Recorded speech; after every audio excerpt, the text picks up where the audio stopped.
r/AskReddit. Parents of Reddit, how did your son/daughters so win you over?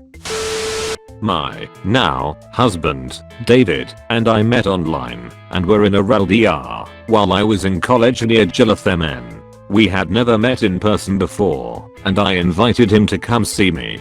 I told my mom about the meeting, and she was really paranoid, call me every day, so I know you're alive type of thing.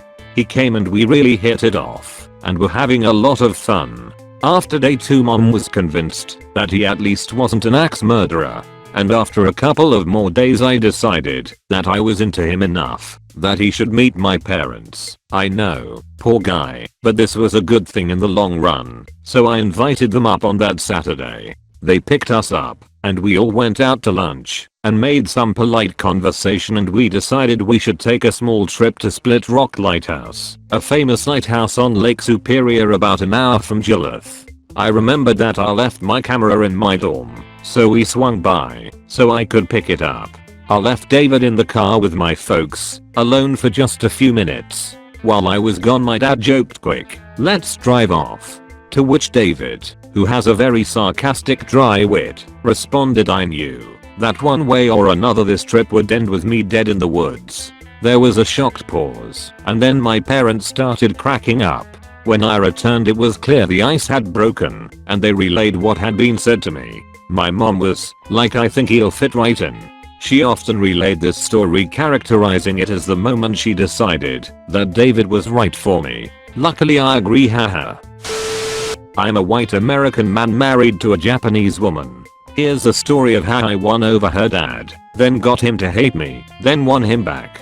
While we were dating, I was living and working in Japan, and I won over her dad because I could tell puns in Japanese, his favorite style of humor, and because we shared common interests in films and music. We also just got along well, in general. However, he was very old-fashioned, and so my then girlfriend opted to not ever tell him that we were officially dating, even though it was obvious. My company ended up transferring me to Canada, so my girlfriend and I decided to get married in a hurry so she could go with me. When we announced this to her dad, his eyes instantly turned red as he realized his daughter was leaving the house and the country. Tearfully he asked me what my plans were for my career, how I would take care of her, etc. Somehow none of my answers seemed to please him, and the night ended with me feeling like I had fucked up pretty bad. He didn't speak to me for more than 3 weeks, and I knew he resented me for taking his daughter. Then my parents and 3 of my siblings came to Japan to be there when we signed the legal marriage documents, even though we were planning to have a real wedding 1 year later. Both families got together for a fancy and my family saved my ass. They brought gifts for my future in-laws, told stories, jokes, and treated them like royalty. My future in-laws loved my family, and by the end of the week, I was newly married, and my new wife's father treated me like a son of his own. We have gotten along famously ever since, and I credit that all to my amazing parents, brothers, and sisters. Funny end note, we had a real wedding 1 year later, at my home in Chicago. My wife's father's speech ended up being the highlight of night. It went something like this, paraphrasing. 150 years ago, Admiral Perry of the US Navy came to Japan, pointed his ship's cannons at Tokyo, and demanded that Japan open itself to the West for trade. In much the same way, James came into our lives and pointed his cannons at my family. But just as the US and Japan came to be close allies and friends, so too has James grown to be a close friend and member of our family. Everyone told me it was the best part of the wedding. This is a story from my so's parents. It was first year of university and it's still summery outside. Every night for the first week here was drinking and partying on the quad and in the dorms. Well, at the time I had met my so once in the hallway and that was it. Well, one night she goes out and gets blasted, cause her previous BF was always partying despite her protests. Well, she nearly died of alcohol poisoning that night. She was rushed off to the hospital for detox and such. I had no idea this had happened. I only saw the ambulance pull up to my dorm building. The next morning around 5 AM she was knocking on my door still inebriated from the night before. I didn't understand anything she was saying because she just kept saying she woke up in a room, locked to a bed, with needles in her arm, in a thick Slovakian accent too. She failed to mention she was at the hospital, so I let her in my dorm, sat her on my bed, made her a cup of Earl Grey, and put Tarzan on my telly, and had her watch it. Then I slowly tracked down her phone, wallet, and keys she had lost all over campus the night before. Then I bought her a giant 2L bottle of water and food. I brought her to her room, and gave her the food, and then some apple. She told her parents all this, and they were very happy someone had helped her. Later that week she started inviting me everywhere, and we eventually became best friends, and then even more than that. Well, Christmas break rolls around, and she left before me to go skiing with her family. I was texting her asking where she and her family were skiing. They were at a mountain not far away. I asked her how happy she would be if I came the next day. She was thrilled, but thought I was blowing hot air. To her surprise, I was at her lodge the next day after a 12-hour bus ride. She couldn't believe it, and her parents were impressed that I went through all that trouble. I spent the next 3 days skiing and going to hot springs, and then I bussed back to the university to finish my last final. 3 years later I'm still with her, and her parents still highly approve of me for all the things I do for her. Sorry for the wall of text, but it's a big story. Not a parent, but how I won my in-laws over was pretty harrowing/funny. My wife and I knew each other for years, but having done the long distance thing, I didn't meet her family until we eloped. I met the in-laws the day before the wedding. Due to the madness though, I didn't get to know them until a short while later. Visiting them for the weekend, my wife's mom said I could help myself to anything in the fridge. Me, my wife and her brothers went out drinking, and when I came back they urged me to take liberties with any leftovers, which I of course had no problem with. Stumbling upon a bag full of bacon, the shit was equivocal to manna from heaven. Unbeknownst to me though, mom-in-law had cooked it in preparation for one of her kids' graduation parties the next day. I had the misfortune of seeing her wake up, walk to the fridge, discover that I had eaten all of her bacon, and start bawling. She was so stressed about the party that this was the straw that broke the mother-in-law's back. It was my first real impression on her, and I done fucked up. The rest of the fam was really cool about it, and assured me she would get over it. I felt terrible about it though. The next time I visited them, I didn't say anything about it. Still too fresh. But I wore a shirt I made that had big bold letters saying sorry I ate your bacon. We've bonded over the trauma ever since. I don't know about when it happened for sure, but the moment I honestly felt accepted by my SOS family was when we had just gotten back from our very first road trip together. We drove to Miami from Houston and stayed at SeaWorld Hotel next to Universal Studios. Anyways, I was having a beer and shooting pool with her dad and grandpa when suddenly her dad looks at me and says, "You know you're the first boyfriend to make it through a vacation with my daughter and still be in love with her when you get back." I wasn't surprised after the trip I'd just had, but he was right. I still loved her, and that had only grown through the past vacation. He asked what the worst part was, and I told him it was when my GF, his daughter, had wanted to do something, and I told her no, because it wasn't a good idea. The look of utter shock on his face was unexpected. Then her grandpa chimed in, same look of shock. "You told her no?" Then her dad goes, "And lived?" Then they started laughing, and instead of asking me to get the beer, her dad handed me one. I felt respected, a bit, and at the least, accepted as a man within her family. Edit. Clarification on GF's behavior. The reason for shock was that she had never had a boyfriend that stood up to her. They were glad I wasn't a pushover. That's all. Her mother also commented to her, she told me about it after the fact, that I have the patience of a saint. Her actions on the trip. First off, let me explain a bit. My SO is a very high-strung individual who has had traumatic events take place in her past. No, I won't go into any more detail. She has a script now for high anxiety, legitimately attained after blood work, and has regular meetings with her physician. So imagine being with a still relatively new boyfriend. We'd only known each other about 6 months, away from home, and on a very busy freeway that passes through small towns in backwoods Alabama and Florida. Very stressful for anyone. But throw in the fact that she wasn't yet on medication for her imbalance. She was having a rough time of things. Metaphorical example of the problems we fought about until we both broke down and had a heart-to-heart at the end of the week, which is where we calmly sat and discussed what was really bothering us. We are standing in a field of yellow daisies. Sunny out, good mild weather. When she would decide the daisies should have been tulips, and then it's my fault we didn't find the right field. Again, metaphor showing how pointless the fight was, and I did not help the situation at all. When dealing with things that bother me, especially if it's someone I care for, I will put up a wall of arsehole. Seriously, I get mean when I'm frustrated. She's anxious over nothing, and thus adds to the storm. Not pretty.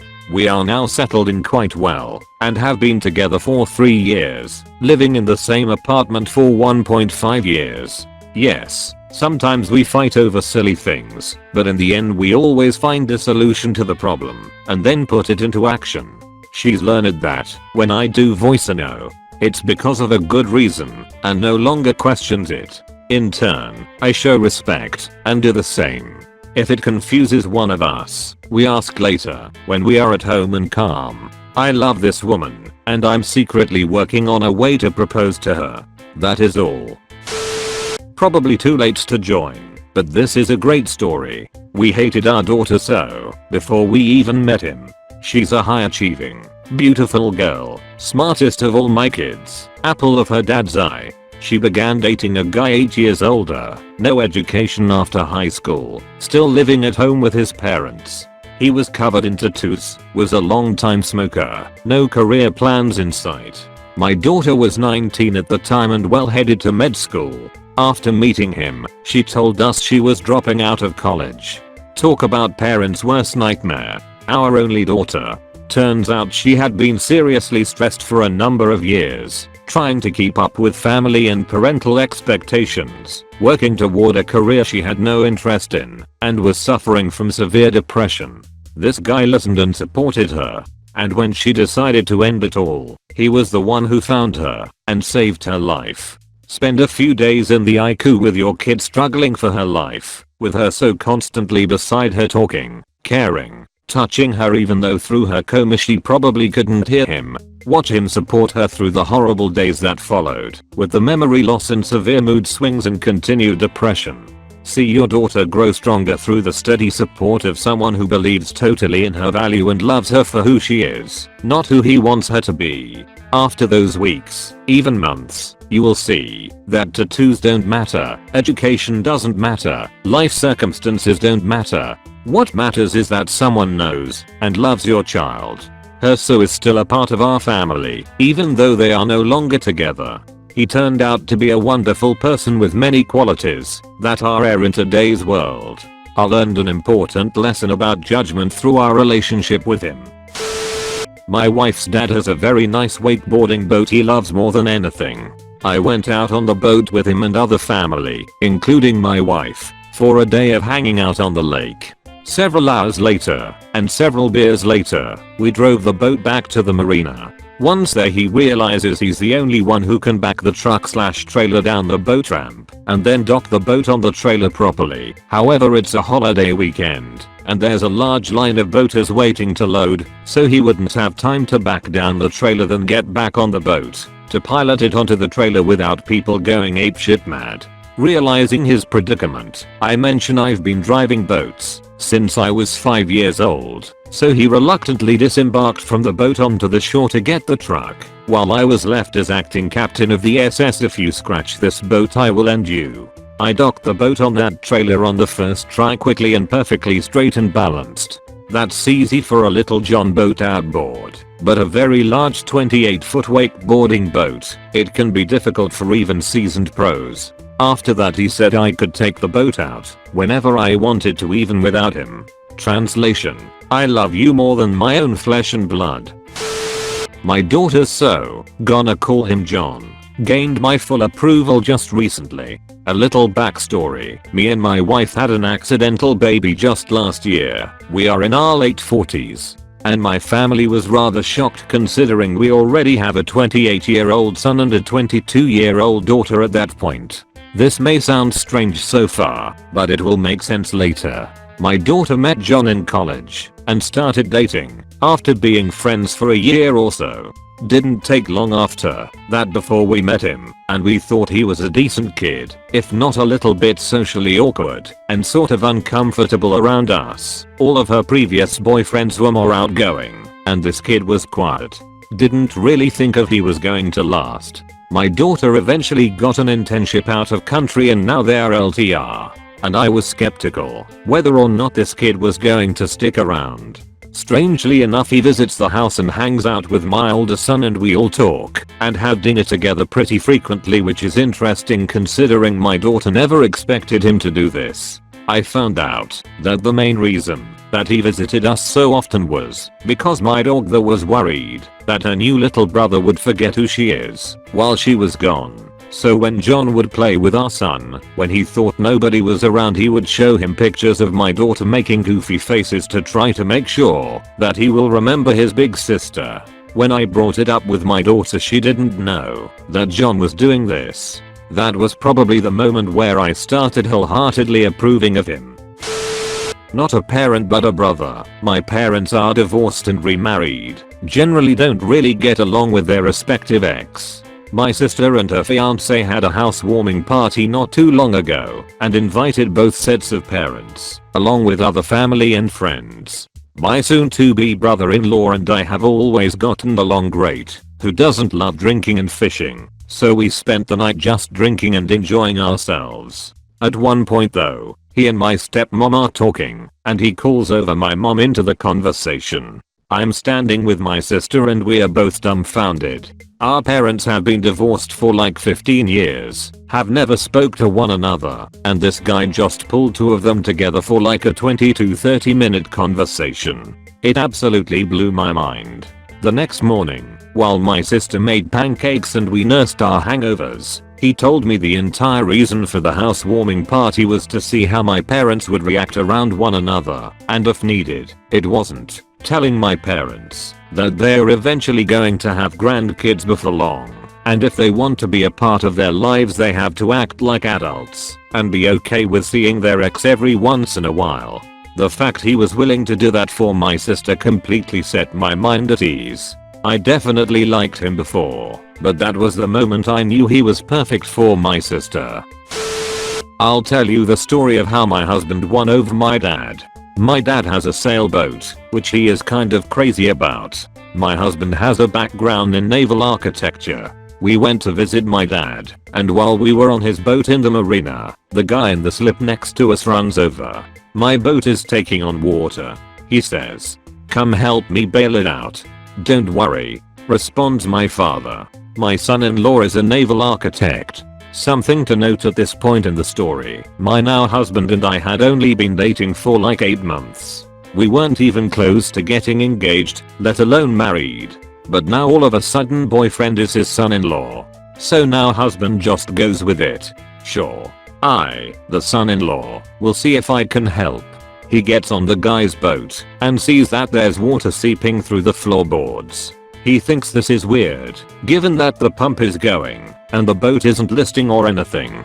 So he gets down, sticks his finger in the water, and licks it. It's fresh water. Now husband says, "Your bilge is leaking. Did you remember to turn off the hose after you finished filling up your fresh water tank?" And that, my friends, is how my husband became a legend in Dad's Marina and my dad's favorite person of all time. Edit, because, despite being with my husband for almost 10 years now, I still know shit about naval architecture and gold. I'm so glad you guys got a kick out this story. All these years later, it certainly still cracks me up. Anyway, many thanks. I know the exact moment I won my wife's family over. I could see it in her father's eyes. It was high school, before we started dating. The first time I went over to her house, actually. Her father and 2 brothers are all pretty tall, and I'm average height. It's a very alpha male household, and they had this thing they like to do to potential boyfriends. So when my wife left the room to go to the bathroom or whatever, all three of them stood lined up shoulder to shoulder and loomed over me, blank-faced, glaring down, no words, no motion, just staring and looming. I found out later that her last boyfriend almost cried when they did this to him. I've always been really socially awkward, but an odd part of that awkwardness is that I'm never intimidated by people.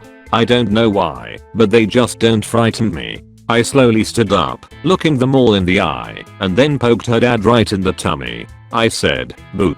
He stared for a second, and then a giant grin split his face. It turns out that he's a massive goofball.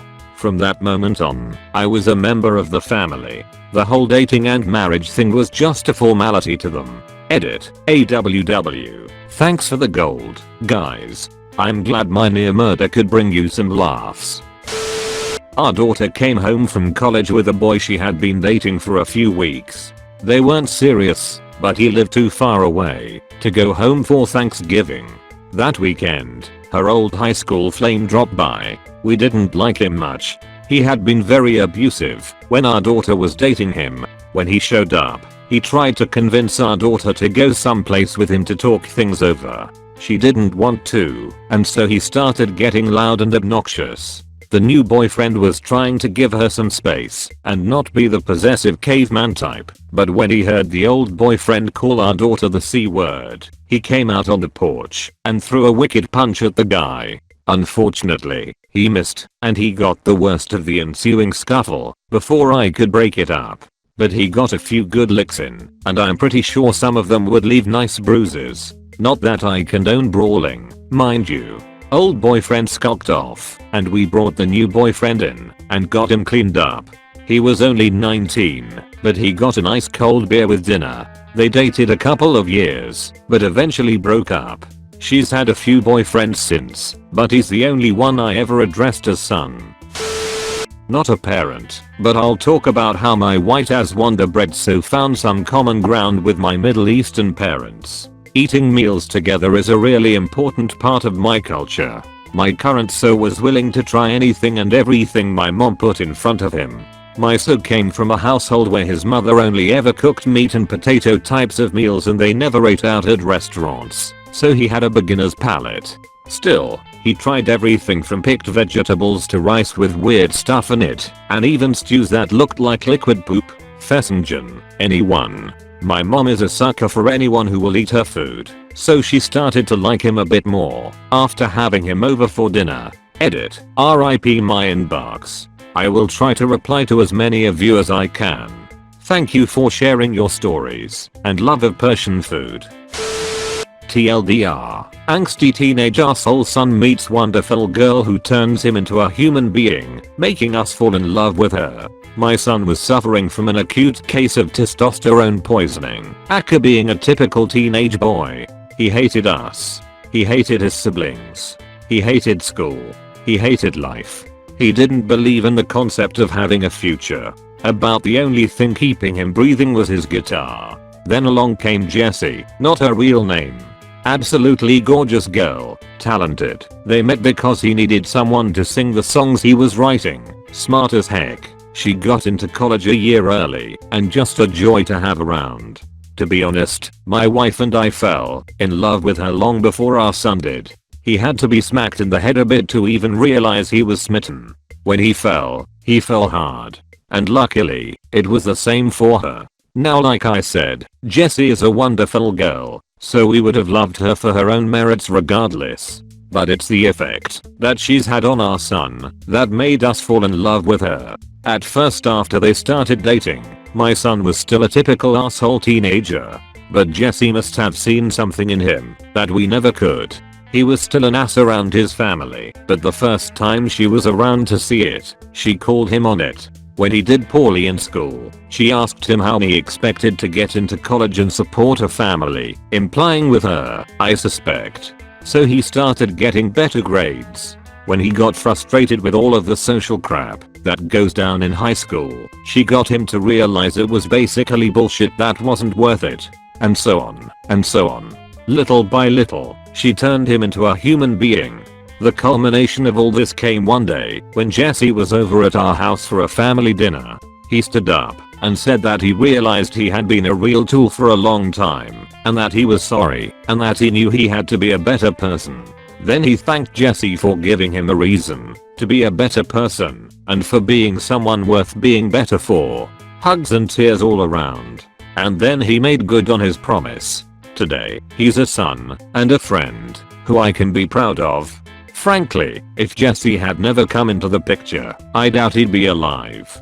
They're still together junior year of college, and they got engaged a few weeks ago. At their wedding I plan to say this: the old cliche about not losing a son, but gaining a daughter doesn't apply, because Jesse brought back to us the son we thought we had lost, and we can't gain a daughter, because she has been that, and more to us for close to 7 years.